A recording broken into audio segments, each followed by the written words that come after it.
Hello guys, so pauwi na kami talagang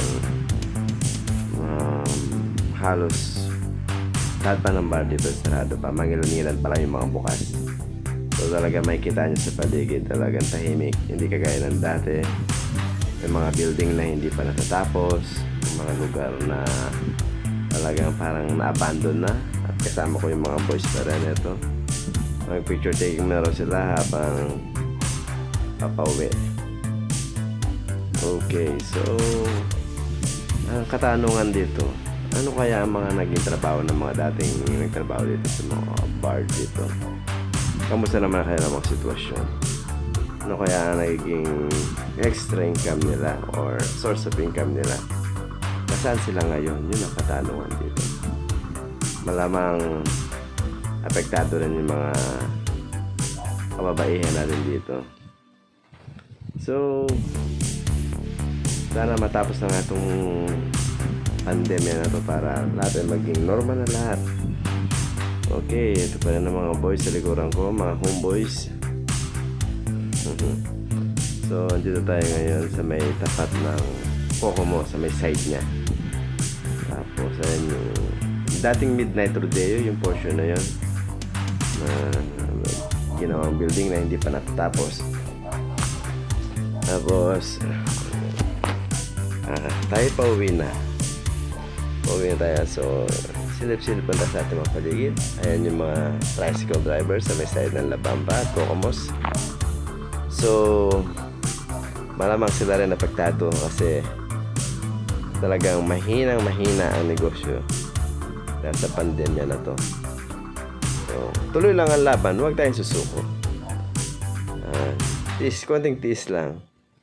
So guys, kitang-kita nyo naman sa likuran ko, talagang tahimik. Hindi siya ganun katao talaga yung lugar. So hello kay Auntie Lina, shout out sa iyo Auntie Lina. Okay, so ayan yung mga dinaanan nating bar kanina. So mangilan-ngilan lang yung mga bukas. Ayan Auntie. Ayan si Apple sa likuran natin. Okay, ito na mga homeboys na mga kulit. At least na-enjoy nila yung time nila. Ngayon lang sila nakalabas ng ganito. Ayan. Okay, diretso lakad tayo. Daanan natin si biking.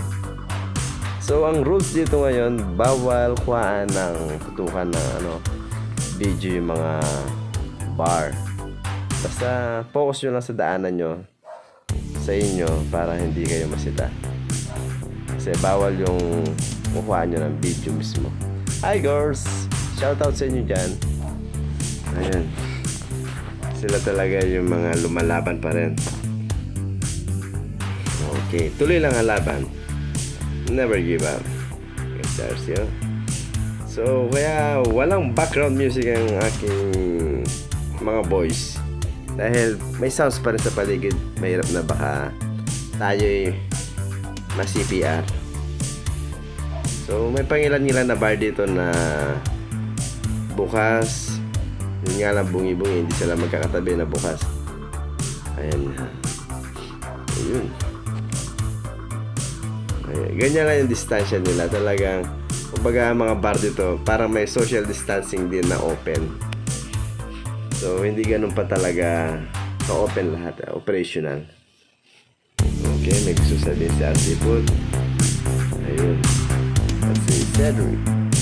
Si Sydney Maverick.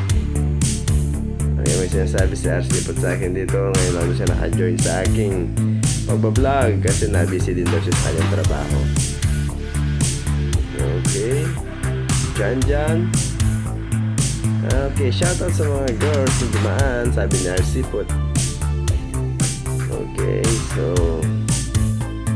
talagang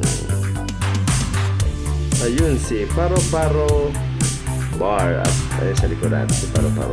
Hinahanap ni RC Food yung Paro Bar is right there behind us. Ayun. So ayan yung mga homeboys. Mga homeboys ngayon lang nakalabas. At ngayon lang sila nakapasok sa walking street sa ganitong oras. Kaya tuwan-tuwa ang mga homeboys. Yan. So, ayan guys. So, kitang-kita nyo naman na tahimik at konti lang talaga yung tao sa loob ng walking street. Talagang survival lahat dito. So, matira-matibay na lang.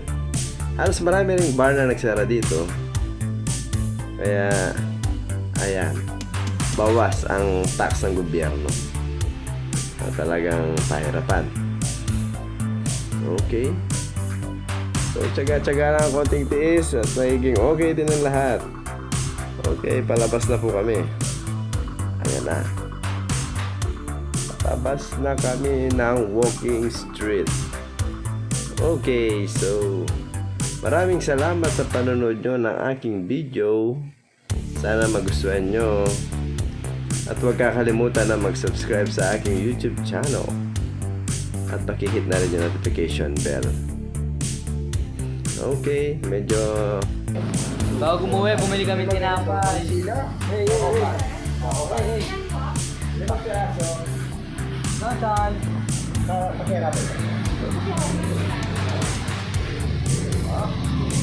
Shoutout kay ate.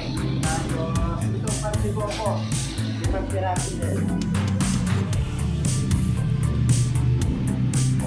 Yung mga tinapay guys, oh.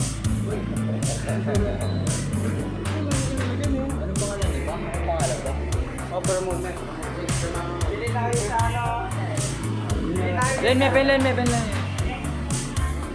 Oh, Jex, daw ang pangalan niya. Bilhin lang kayo sa Jex. Big Shop. Wala. Okay na, pa-complete na lang. Martin. 110. Guys, bilhin na yung tinapay guys.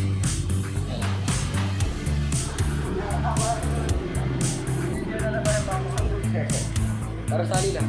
Bye bye guys, uwi na kami. Pahinabok ko.